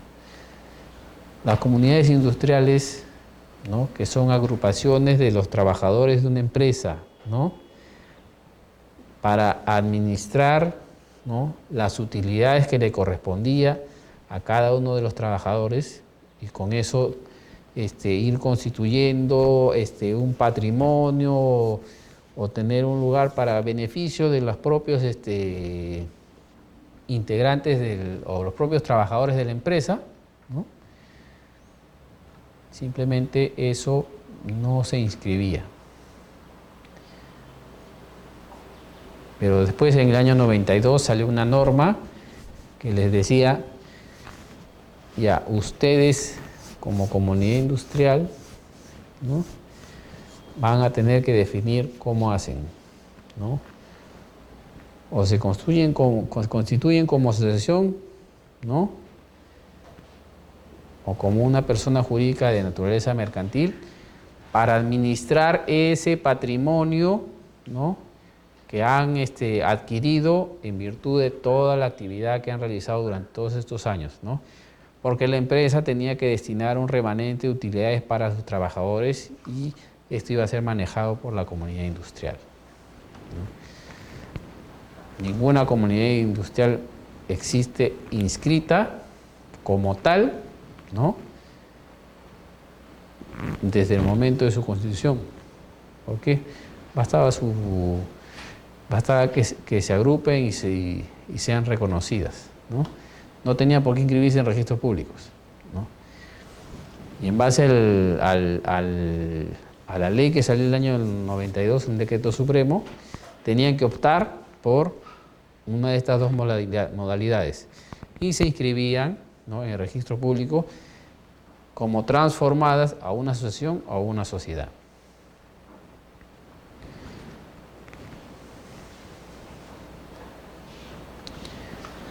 El caso, por ejemplo, hay algunos que tienen finalidad para administrar un patrimonio o un bien, ¿no?, como el CAFAE, ¿no?, o los subCAFAES, ¿no?, los comités de asistencia, de administración del Fondo de Asistencia de Estímulo, ¿no?, de las entidades públicas, ¿no?, fondos por tardanzas, inasistencia, etcétera, etcétera. Eso genera un fondo, ¿no?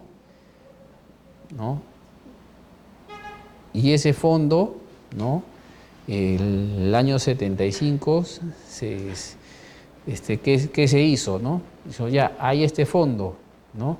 Siempre quedan esos fondos por inasistencias, etcétera, etcétera, tardanzas, licencias, etcétera, etcétera. O sea, aparte de las remuneraciones que no se pagaron, ¿no?, por motivos X, ¿no? Ya, pero ese fondo no regresaba, ¿no?, al Estado, sino que se quedaba ahí.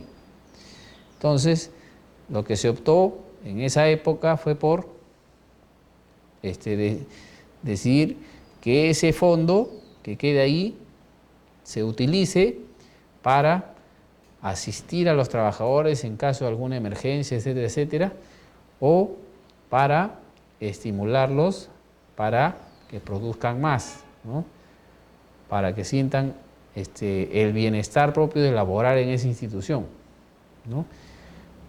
Y por eso, por ejemplo, ese fondo se repartía, ¿no?, los 1 de mayo, ¿no?,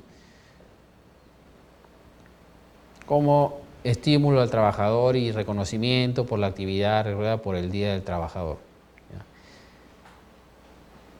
Entonces, como no había quien administre este fondo, la ley que hizo, ¿no?, creó el Comité de Administración del Fondo de Asistencia y Estímulo, o sea, el CAFAE, ¿no? los CAFAES no son personas jurídicas propiamente dichas.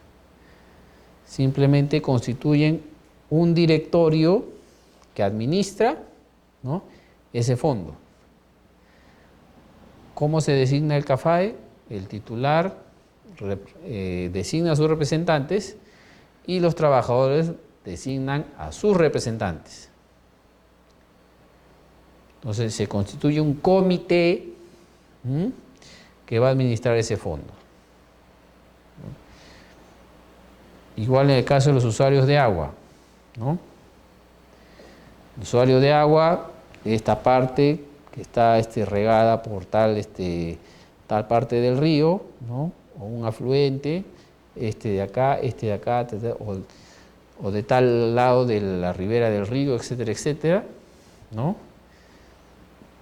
A veces tenían conflictos, ¿no? Simplemente el que estaba más arriba cerraba el paso del agua para tenerla ahí siempre a su disposición, y los de abajo salían perdiendo, ¿no? Entonces, para evitar este tipo de situaciones y conflictos, ¿qué hizo? La ley de aguas anterior, que posteriormente fue cambiada por la ley de recursos hídricos, y han venido viniendo así varias modificaciones en el transcurso de los años, los agrupó y los organizó, ¿no?, y les estableció diversos requisitos, ¿no?, y obligaciones y derechos, ¿no? Los agrupó antes en lo que eran las comisiones de regantes, que ahora son comisiones de usuarios, juntas de usuarios, ¿no?, y comités de usuarios, ¿no? Entonces, el primer nivel, comité de usuarios, eso no se inscribe. ¿Quiénes se inscriben? Las comisiones de usuarios y las juntas de usuarios, ¿no? Todos esos están agrupados de manera jerárquica, y al final, ¿no?, ¿qué pasa? Que son reconocidos por la autoridad administrativa del agua. Entonces, son ellos que se organizan, ¿no?, en base a lo que establece la ley, ¿no? ¿Y qué otro tipo de organización? ¿Cuál es su interés? ¿Cuáles son sus fines, no? Defender y representar a sus integrantes, organizar sus actividades, ¿no? ¿Quiénes defienden a los trabajadores? Los sindicatos, ¿no? ¿Quién agrupa a los campesinos de una zona determinada? ¿No? La comunidad campesina. ¿Y los colegios profesionales? Los colegios profesionales, en principio, su inscripción es facultativa. Porque ¿cómo se crea un colegio profesional? Se crea por ley. Existe esa ley, que puede ser una ley de formación, ¿no? Es decir, una ley que da las pautas, ¿no?, cómo se tiene que estructurar y se tienen que organizar los que ejercen una determinada profesión para después constituirse como el colegio profesional, o simplemente creas el colegio profesional tal, que agrupa a tales profesionales tal, se forma una comisión conformada por tal y tal, y ahí en tal época se aprobará el estatuto, o incluso la ley también aprueba ese estatuto, ¿no?, y se elige a los primeros integrantes de sus juntas directivas, ¿no?, de sus consejos de carácter nacional, ¿no?, porque los colegios profesionales se agrupan en colegios regionales, departamentales, etcétera, etcétera, y de ahí sus consejos nacionales, ¿no? Entonces, ellos van a representar a los profesionales de un gremio específico, van a defender sus derechos, ¿no?, tanto así que los colegios profesionales tienen iniciativa legislativa, ¿no? También van a organizar sus actividades, porque, por ejemplo, si un abogado que no está colegiado no puede ejercer. ¿Y quiénes, por ejemplo, en el caso de los, siguiendo en el caso de los abogados, ¿no?, quiénes van a establecer los derechos y obligaciones de los profesionales del derecho? El Colegio de Abogados. En el caso de las cooperativas, La finalidad es organizar, ¿no?, a sus integrantes y a sus actividades. ¿No? ¿Para qué? Para realizar una actividad económica que permita beneficiar a todos. ¿No? Y en eso se basa el carácter de ayuda mutua de lo que es la cooperativa, ¿no?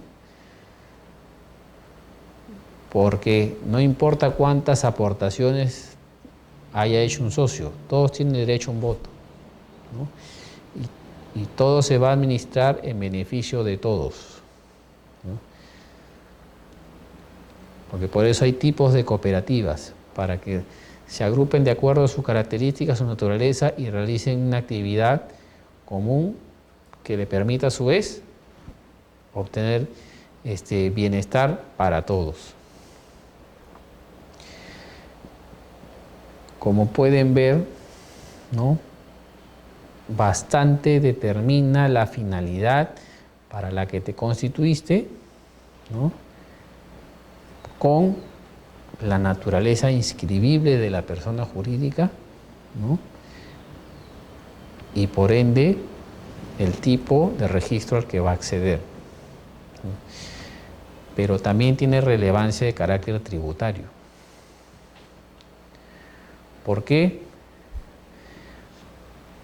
Porque para el caso de impuesto a la renta, ¿no?, van a estar exoneradas las personas jurídicas cuya finalidad sea asistencial, educativa, generalmente de carácter no altruista, ¿no? Perdón, carácter altruista, ¿no?, benéficas, culturales, ¿no?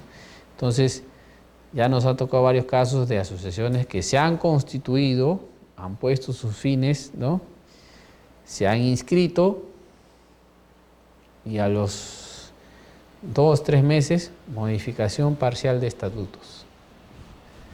¿Para qué? Para modificar sus fines. ¿Por qué? Porque se inscribieron, se presentaron ante SUNAT y SUNAT le dijo: esta actividad pasa como educativa, esta pasa como cultural, esta pasa como benéfica, ya está bien.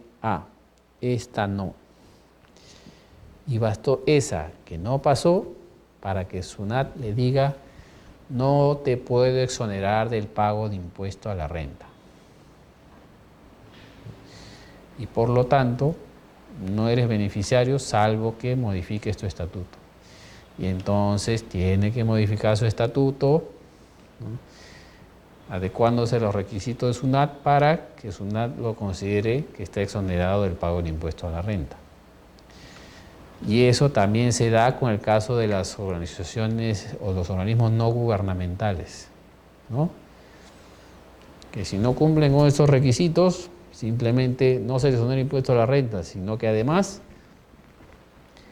no van a poder inscribirse ante el APSI como una entidad receptora de donaciones provenientes del extranjero. Así que hay que tener mucho cuidado en analizar estos aspectos, no solo por la cuestión registral, sino por la cuestión tributaria también.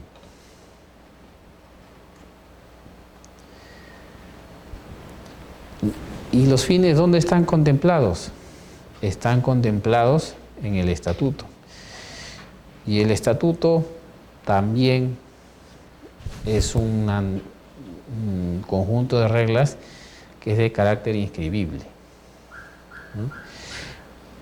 El estatuto lo que hace es regular las actividades de la persona jurídica, ¿no?, tanto internamente como externamente. ¿Y quién aprueba ese estatuto?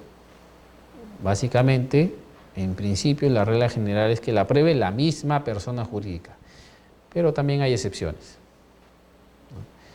Entonces, lo que hay que ver acá es que ese estatuto sí es inscribible y hay que diferenciar los estatutos de lo que es el reglamento, ¿no?,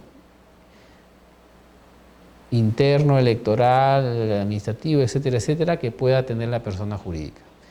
Eso es independiente, ¿no? ese tipo de reglamentos no va a acceder al registro. Lo que sí, hay un caso específico de los CAFAES, ¿no? Los CAFAES no tienen estatuto, tienen reglamento interno, ¿no?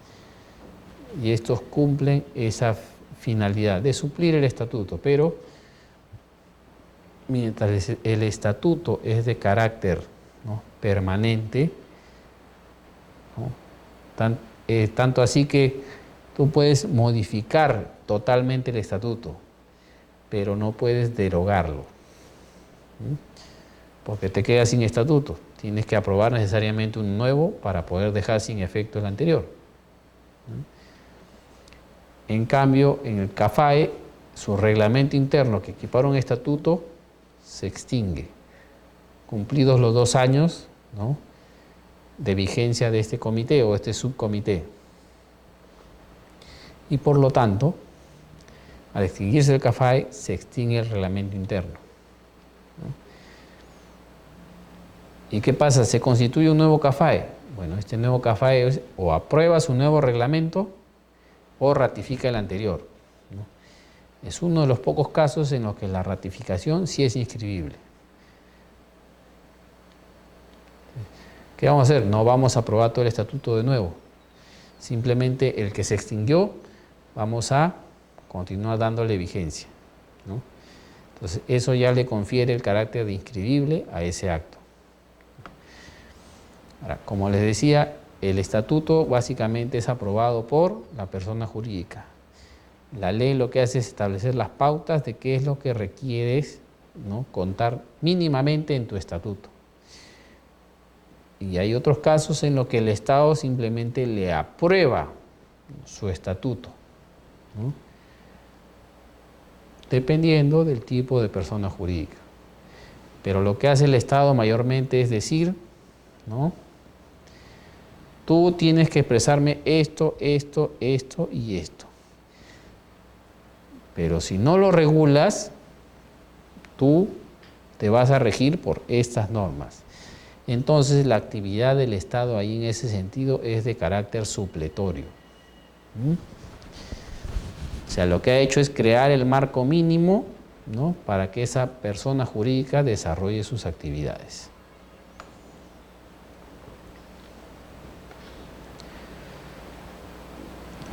Vamos a hacer una pausa acá para ver los requisitos mínimos del estatuto a continuación, porque esos son